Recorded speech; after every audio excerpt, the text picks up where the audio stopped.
नमस्कार, सुप्रभात। आपका स्वागत है हमारे चैनल स्टडी विद नौटियाल जी में, जहाँ पे हम हिस्ट्री का सिलेबस स्टार्ट कर रहे हैं। पहला हमारा, जिसे हम प्राचीन भारत से लेकर और आधुनिक भारत तक, इसमें मध्यकालीन भारत भी आएगा, मिडेवल हिस्ट्री भी आएगी, और मॉडर्न हिस्ट्री तक हम इसे कवर करेंगे। तो जैसे कि आप देख सकते हैं कि आप, हाँ, इसमें हम अभी हिस्ट्री का सिलेबस स्टार्ट कर रहे हैं। उसके बाद हम पॉलिटिकल स्टार्ट करेंगे। जब ये हिस्ट्री मौर्य टाइम तक पहुंच जाएगी, तब उसके बाद हम पॉलिटी वैसे वैसे स्टार्ट करते जाएंगे। और अदर सब्जेक्ट भी, जैसे economics and geography, science tech, और साथ साथ में हिंदी, और हिंदी भी स्टार्ट करेंगे साथ साथ में। तो सबसे पहले हम आइए देखते हैं कि पहला, जैसे कि आप जानते हैं, इंडियन हिस्ट्री के बारे में जानते हैं कि इंडियन हिस्ट्री, हिस्ट्री का मतलब होता है जो पुरानी चीज़ें हैं और जिनके साक्ष्य प्रस्तुत किए जा सकते हैं, मतलब जिनके एविडेंस मिल जाते हैं, उनको उनको इतिहास कहते हैं, जो प्रूव हो जाता है। और उन्हीं साक्ष्यों के आधार पर, उन्हीं एविडेंस के आधार पर हम क्या बताते हैं, किसी पर्टिकुलर टाइम की जनरेशन के बारे में बताती कि उस टाइम के लोग क्या काम करते थे, क्या उनके खाने की सामग्री थी, कैसे वो हंटिंग करते थे, कैसे वो गैदरिंग करते थे, क्या वो अपना आप राइट करते थे, क्या वो लिखते थे। तो सारी चीज़ों का समराइज हम इन पुरानी चीज़ों से पाते हैं। तो देखिए आप, देखिए इंट्रोडक्शन में अगर देखा जाए, तो इतिहास के अंतर्गत हम जिस विषय का अध्ययन करते हैं, उसमें अब तक की घटित घटनाओं या उससे संबंध रखने वाली घटनाओं का कालानुक्रम वर्णन होता है। कालानुक्रम का मतलब होता है क्रोनोलॉजिकल ऑर्डर। जब हम बात करेंगे, कालानुक्रम का मतलब होता है क्रोनोलॉजिकल ऑर्डर। ये है क्रोनोलॉजिकल ऑर्डर, जहाँ पे एक के बाद दूसरा आता है। जैसे पुराना ईयर चलते रहता है, एक के बाद हम ऑर्डर वाइज उनको, जैसे हम फर्स्ट स्टेप पे जाएंगे, फिर सेकंड सेकंड पे, फिर थर्ड पे, कि उसके बाद क्या हुआ, उसके बाद क्या हुआ, उसके बाद क्या हुआ। तो ये प्रोसेस लगातार कालानुक्रम कहलाती है, जिसे हम क्रोनोलॉजिकल ऑर्डर भी कहते हैं। दूसरे शब्दों में, मानव की विशिष्ट घटनाओं घटनाओं का नाम ही इतिहास है। अब स्पेसिफिक कुछ घटनाएं जब मानव करेगा, तो उसको इतिहास कहा जाता है। प्राचीनता से नवीनता की ओर आने वाली मानव जाति से संबंधित घटनाओं का वर्णन इतिहास है। जब हम पुराने चीज़ों से, जब इंसान डेवलप हो ही रहा था, क्योंकि आप जानते हैं कि ह्यूमंस पहले से ही ऐसे नहीं थे जितने जो आज टेक्नोलॉजी बना रहे हैं, आज इतनी चीज़ें बना रहे हैं। इंसान लगातार विकसित हो रहा है, और विकसित होते होते वो काफ़ी चीज़ें खोज रहा है। तो इस सारी प्रोसेस में कोई एक दो दिन का टाइम नहीं लगा है, ये प्रोसेस बहुत लंबी है, बहुत टाइम से चलती आ रही है। तो प्राचीनता से नवीनता, नवीनता मतलब होता है अभी का टाइम जो है। तो उस प्राचीन टाइम, जो एनिसेंट टाइम से और मॉडर्न टाइम तक आने वाली मानव जाति से संबंधित घटनाएं, जितनी भी घटनाएं सारी हुई हैं, वो कुछ भी हुई हों, उन सभी घटनाओं का जब हम वर्णन करते हैं, हम उनको एक्सप्लेन करते हैं, तो वह इतिहास कहलाता है। इन घटनाओं व ऐतिहासिक साक्ष्यों को तथ्य के आधार पर प्रमाणित किया जा सकता है। सबसे इंपॉर्टेंट बात याद है कि जो ये घटनाएं होती हैं, जो पुराने टाइम पे जो ये घटनाएं हुई होंगी, तो उन घटनाओं को हम क्या कर सकते हैं, एविडेंस के आधार पर प्रमाणित कर सकते हैं। जैसे हमें किसी का टाइम पीरियड निकालना, जैसे हमने साइंस में पढ़ा होगा, तो हम क्या करते हैं, C14 का यूज़ करते हैं। इसका आइसोटोप होता है कार्बन का, तो उसका यूज़ करते हैं, जिससे हम बता सकते हैं कि कोई भी ऑर्गेनिक कंपाउंड कितने ईयर पुराना है। Okay, next slide.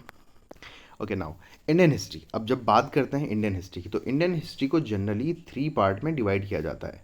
3 पार्ट में डिवाइड किया जाता है, जो कौन कौन से हैं, जिसमें आता है एनिसेंट इंडिया, मिडेवल इंडिया, और मॉडर्न इंडिया। मॉडर्न इंडिया, तो एनिसेंट हिस्ट्री की जब बात करते हैं, जब प्राचीन भारत की बात करेंगे, तो ये शुरू से, यानी जब ह्यूमन आगे डेवलप हो रहे थे, तो उससे लेकर 712 712 AD तक है। इसके अंतर्गत आप पढ़ेंगे कि कैसे ह्यूमंस भटकते भटकते आइस एज से बचते हुए, कैसे वो गैदरर्स बने, कैसे वो हंटर्स बने, कैसे उन्होंने आग जलाना सीखा, और कैसे उनके आज भी एविडेंस मिलते हैं, और कैसे वो भटकते नोमैड्स की ज़िंदगी से भटकते भटकते एक जगह स्टैब्लिश हुए, और एक जगह इस्टेब्लिश होके वो एक जगह रहने लगे। और उसके बाद उन्होंने क्या, हट्स बनाई अपनी, और प्रॉपर एक गांव गांव बसाया। उसके बाद वो धीरे धीरे कैसे उन्होंने शहर बसाया, कैसे एक सभ्यता का उत्कर्ष हुआ, और कैसे उसी सभ्यता का डिक्लाइन हो जाता है। तो कैसे ये सारी चीज़ें, और उसके बाद हम महाजनपद का टाइम पढ़ेंगे, और उससे पहले ऋग्वेद का टाइम पढ़ेंगे, उत्तर वैदिक काल पढ़ेंगे, महाजनपद का टाइम पढ़ेंगे, 600 BC पढ़ेंगे, जिसके अंतर्गत क्या आता है, 600 BC के अंतर्गत गौतम बुद्धा और जैन धर्म के बारे में पढ़ेंगे, नए धर्म डेवलप हुए, और कैसे नए राज्य बने, कैसे उनका डिक्लाइन हुआ, मौर्यन डायनेस्टी, तो ये सारी गुप्ता डायनेस्टी, ये सारी 712 तक, हर्षवर्धन, सारे 712 तक ये एनिसेंट इंडिया कहलाता है। नेक्स्ट आता है मिडेवल इंडिया। जब मिडेवल इंडिया की बात करते हैं, तो medieval India after the Islamic invade, और जो बाहर से आने वाले जितने सारे थे, तो जब इस्लामिक इन्वेड यहाँ पे हुआ, जब बाहर से लोग आए, अलग अलग जगह से। तो 712 AD से लेकर 1707 तक, तो यहाँ पे मोहम्मद बिन कासिम से लेकर और औरंगजेब तक, जब यहाँ पे दिल्ली डायनेस्टी डेवलप हुई और मुगल डायनेस्टी डेवलप हुई, तो उन सब में जितने सारे महत्वपूर्ण उनके कार्य थे वो सारे हम मिडेवल के अंतर्गत पढ़ेंगे। नेक्स्ट इसमें आता है मॉडर्न इंडियन हिस्ट्री, जहाँ पे मॉडर्न इंडियन हिस्ट्री, इसमें औरंगजेब के बाद ब्रिटिशर्स का, कैसे ब्रिटिशर्स बढ़े, कैसे फ्रेंच अब आए यहाँ पे, तो सारी चीज़ें कैसे ब्रिटिशर्स ने यहाँ डेवलप किया, सारी बैटल ऑफ प्लासी और ये सारी चीज़ें, और कैसे इंडिया इंडिपेंडेंस के लिए भारतीय राष्ट्रीय आंदोलन हुआ, तो ये सारी चीज़ें, और हमारे देश के जो बड़े बड़े शहीद रहे हैं कैसे उन्होंने काम किया, तो ये सारे हम 1707 से 1950 तक पढ़ेंगे। तो ये आधुनिक काल में आता है। Okay, now ancient Indian history जब हम बात करेंगे, क्योंकि हमारा सबसे पहले हम प्राचीन से नवीनता की ओर, जैसे मैंने पहले बताया था, प्राचीन से नवीनता की ओर आ रहे हैं। तो एनिसेंट इंडियन हिस्ट्री में जो प्राचीन भारत है उसको हमने 3 पार्ट में डिवाइड किया है। इसमें आता है प्रागैतिहासिक काल, इसमें आता है प्रागैतिहासिक काल, आद्यैतिहासिक काल और ऐतिहासिक काल। तो प्रागैतिहासिक काल, जिसके बारे में देखो, आप ये देख सकते हैं पिक्चर्स में, आप देख सकते हैं कि कैसे हमारे एनिसेंट जो पुराने मानव हुआ करते थे, ह्यूमंस हुआ करते थे, कैसे वो क्या करते थे, जो भी काम करते थे उसको ड्रॉ करते थे दीवारों पर।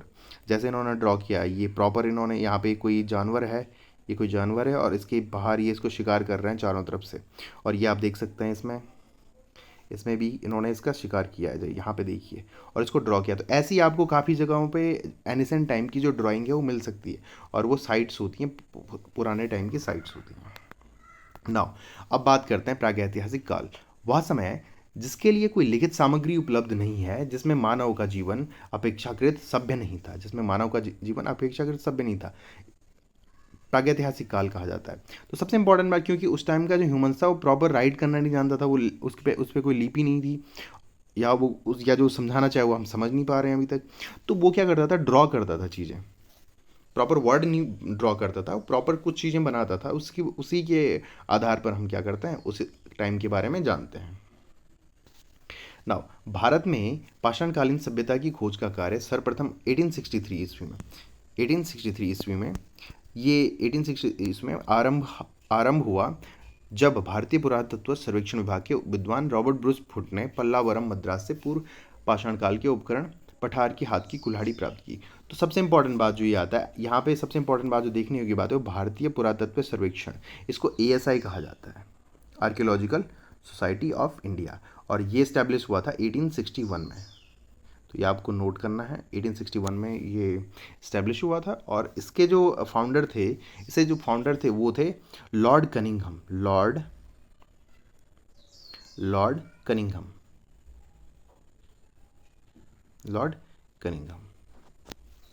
शायद अच्छे से नहीं लिखा गया है।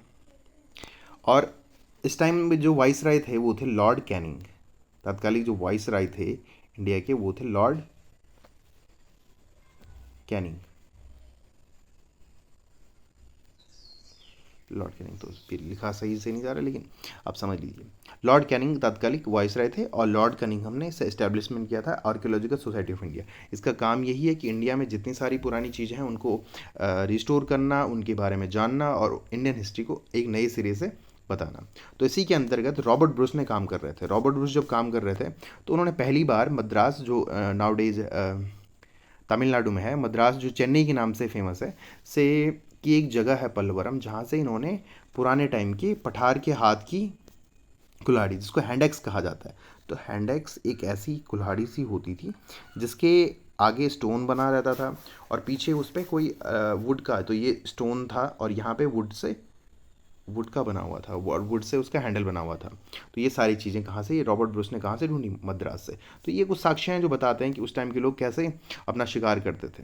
नेक्स्ट है, तो नेक्स्ट इसमें लिखा गया कि पृथ्वी की अवस्था में चौथी अवस्था, तो पृथ्वी की जो भी चार अवस्था आती हैं जो टाइम पीरियड के अनुसार बांटी गई हैं, उनमें सबसे लास्ट अवस्था जो है उसके 2 पार्ट है, एक है प्लीस्टोन टाइम, एक है होलोसिन टाइम। तो प्लीस्टोन टाइम जो चल रहा था ये है 10 लाख वर्ष से 10,000 वर्ष तक, कि जो 10,000 लाख से 10,000 ईयर तक, 10 लाख से 10,000 ईयर तक। होलोसिन को आज से 10,000 वर्ष से पूर्व माना जाता है। तो ये जो प्लेस्टोन टाइम है ये तो इतना हो गया, लेकिन होलोसिन जो है ये 10,000 वर्ष तक माना जाता है। तो इसमें सारी चीज़ें डेवलप होती गई, ह्यूमन कैसे डेवलप हुआ। नेक्स्ट आते हैं पुरापाषाण काल। पुरापाषाण काल में आदिम मानव को धातुओं का ज्ञान नहीं था, तो ऑब्वियसली बात है धातुओं का ज्ञान नहीं था, क्योंकि वो स्टोन से सारी चीज़ें बनाते थे। उनके पास घर नहीं थे, शेल्टर नहीं थे, क्योंकि आप जानते हैं कि बेसिक ह्यूमन को सबसे ज़्यादा ज़रूरी है उसको, बेसिक ह्यूमन को सबसे ज़्यादा ज़रूरी क्या चाहिए, तत्कालिक ह्यूमन को सबसे ज़्यादा क्या चाहिए, उसको फूड चाहिए था, उसको शेल्टर चाहिए था, और उसको चाहिए था क्लोथ्स, ठंड से बचने के लिए उसको क्लोथ्स चाहिए। तो फूड, कच्चा मांस खाता था, रॉ मांस। शेल्टर कहाँ पे, वो कहाँ पे, केव्स में रहता था। और क्लोथ्स के लिए वो क्या, जिन जानवरों को मारता था उन्हीं जानवरों की खाल को पहन लेता था, कवर पहन लेता था उनके। तो ये तो ऐसे काम करता था। अब खेती करना, आग जलाना, बर्तन बनाने की कला का ज्ञान नहीं था, तो ऑब्वियस सी बात है, क्योंकि वो घूमते रहते थे, वो कच्चे मांस और जड़ी बूटियाँ उन्हीं पे डिपेंडेड थे। वो कंद मूल फल खाते थे, फलों सब्जियों इन पर डिपेंडेड रहते थे, और जंगलों में जो भी उपजता था उसे खा जाते थे। लेकिन इसके इसे वो जानकर, अच्छे से पहचान कर उन पुरानी चीज़ों को खाया करते थे। अब बात आती है प्रयुक्त हथियारों को आधार काल के। इस काल को 3 भागों में बांटा गया है। तो इस टाइम जो हथियार इस्तेमाल किए गए हैं उसी के आधार पर पुरापाषाण काल को 3 भागों में बांटा गया है। पुरापाषाण काल जो 2.5 लाख वर्ष से 1 लाख वर्ष तक है।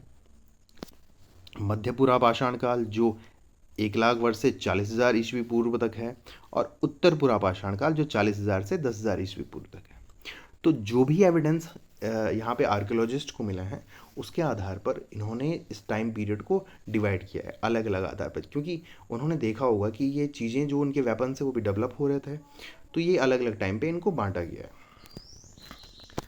नेक्स्ट, पूर्व पुरापाषाण काल। पुरापाषाण काल जो सबसे पहले था, जहाँ पे काफ़ी पुरानी बात कर रहे हैं, तो वहाँ पे कुल्हाड़ी, हैंड एक्स, क्लीवर, गंडासा, गंडासा और क्लीवर, ऐसे हथियार मिले हैं। भारत में प्राप्त हुई प्रस्तर कुल्हाड़ियाँ प्राय पश्चिमी एशिया, यूरोप एवं अफ्रीका से प्राप्त हुई। तो भारत में जो भी कुल्हाड़ियाँ, जो पत्थर से बनी हुई कुल्हाड़ियाँ, जो मैंने बताया था पत्थर से बनी हुई जो कुल्हाड़ियाँ थी, वो कहाँ कहाँ, वो अफ्रीका, वो पश्चिमी एशिया, यूरोप और अफ्रीका से वैसी वैसी कुल्हाड़ियाँ प्राप्त हुई हैं। और ये सारी जो इंडिया में जो मिले हैं, मोस्टली जो साक्ष्य मिले हैं सोहन घाटी से मिले हैं। इसीलिए इस संस्कृति, जो पुरापाषाण काल की संस्कृति है, इसे सोहन संस्कृति भी कहा जाता है। इस वक्त की हथियार मिर्ज़ापुर की बेलन घाटी यूपी से, तब भीमबेटका की गुफाओं एमपी से भी मिलते हैं। तो इस टाइम के जो हथियार हैं वो मिर्ज़ापुर की बेलन घाटी से, जो यूपी में है, तब भीमबेटका की गुफाएं जो एमपी में है। तो भीमबेटका गुफा आपने सुनी होगी, काफ़ी फेमस है। तो भीमबेटका की गुफा से भी ऐसे मिला है। तो ये चित्र आप देख सकते हैं भीमबेटका की गुफाओं से मिले हुए। तो यहाँ आप देख सकते हैं कि यहाँ पे सारे लोग क्या कर रहे हैं, उन उन जानवरों का शिकार कर रहे हैं और उनका यूज कर रहे हैं आगे अपनी बेसिक नीड को पूरा करने के लिए, जैसे फूड हो गया और क्लोथ्स हो गए। देख सकते हैं आप, ये शिकार कर रहे हैं यहाँ पर, ये आप देख सकते हैं यहाँ पर ये शिकार कर रहे हैं। तो ये आप आसानी से देख सकते हैं कि ये कोई आदमी है जो उस पर जानवर पे चढ़ा हुआ है और ये ऊपर से उसका शिकार कर रहे हैं। तो ये इस हिसाब से ये अपनी बेसिक नीड को पूरा कर देते हैं। अब बात आती है मध्य पुरापाषाण काल। जैसे जैसे हम टाइम में वापस आ रहे हैं, हम ओल्ड टाइम से अभी के टाइम की ओर चल रहे हैं। ये अपने माइंड में बैठा देना आप लोग। इस युग में पत्थर शल्कों से निर्मित होते थे। जो इस टाइम के जो हथियार होते थे वो उन्हें क्या करते थे, शेप में लाते थे, ऐसे स्टोन बनाते थे और कुछ इस तरह से स्टोन को शेप बनाते थे, साइड से शार्प कर देते थे ताकि उनका इस्तेमाल कर सकें। तो ऐसे कुछ स्टोन बनाते थे और उन स्टोनों का यूज किसी को मारने के लिए, अदर कामों के लिए किया जाता था। डिगिंग के लिए किया जाता, किसी चीज़ को खोदने के लिए, जड़ें निकालने के लिए, किसी मीट को कट करने के लिए या अदर चीज़ों को कट करने के लिए वो स्टोन का यूज़ करते थे। तो इसके जो सबसे ज़्यादा एविडेंस मिले हैं मध्य पुरापाषाण काल के, वो तुंगभद्रा नदी के आसपास में तथा नर्मदा नदी के आसपास में मिले हैं। एंड जो अगला आता है वो है उत्तर पुरापाषाण काल। अभी हम पुरापाषाण काल चल रहा है। तो इसमें सबसे इंपॉर्टेंट चीज़ में आर्द्रता कम हो गई थी, क्योंकि उस टाइम जो थी आइस एज का टाइम चल रहा था, चारों तरफ बर्फ़ भी थी। बर्फ़ का टेम्परेचर काफ़ी आर्द्र था, नमी भरा था। तो धीरे धीरे क्या हो गया, नमी कम होने लगी और जो जलवायु है वो गर्म होने लग गई थी। जब जलवायु गर्म होगी तो उनके लिए अलग से क्या होगा, अलग से फूड उगेंगे, अरे अलग से चीज़ें उगेंगी। तो इसी युग में आधुनिक मानव जो होमोसेपियंस है इसका आरंभ हो गया था। तो होमोसेपियंस, क्योंकि आप जानते होंगे कि ह्यूमंस का नाम अब चेंज हो चुका है, अब उसे होमोसेपियंस का कहा जाता है। तो ये आरंभ हो गया था होमोसेपियंस, आधुनिक मानव बनने स्टार्ट हो गए थे, क्योंकि आप समझ सकते हैं कि जैसे जैसे ह्यूमंस डेवलप हो रहे हैं तो हमारे हमारे बॉडी पार्ट भी डेवलप हो रहे हैं, हमारा ब्रेन भी डेवलप हो रहा है। तो उस टाइम का जो प्राचीन था, जिसे हम पूर्व पाषाण पूर्व पुरा पाषाण काल की जब बात करते हैं, तो उस टाइम का जो ह्यूमन था उतना डेवलप नहीं था, क्योंकि आप हमारे एंसेस्टर एप्स रहे थे तो वो डेवलप हो ही रहे थे। लेकिन जो ये था आधुनिक मानव, ये डेवलप हो चुका था उत्तर पुरा पाषाण काल में। इस युग के फलक फलक जहाँ पे आए, फलक का मतलब समझना है स्टोन से बने हुए हथियार एमपी, यूपी, बिहार आदि में प्राप्त हुए। अब जब बात की जाए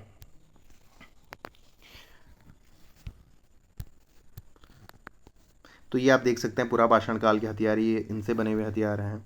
देख सकते हैं अभी हैंड एक्स बनी हुई है, पत्थरों से बनी हुई है। तो ये सारे हथियार कहाँ से मिले हैं? काफ़ी जगहों से मिले हैं। तो आप देख सकते हैं इन हथियारों को ध्यान से। नेक्स्ट, मध्य पाषाण काल। जब मध्य पाषाण काल की बात करें तो ये टाइम आता है 9000 से 7000 ईस्वी पूर्व में।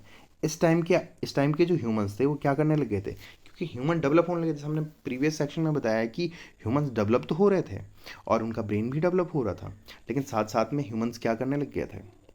वो प्रॉपर उन्हें होमोसेपियंस कहा गया, जो 10,000 BC के आसपास आ रहा है, बिफोर क्राइस्ट के आसपास आ रहा है।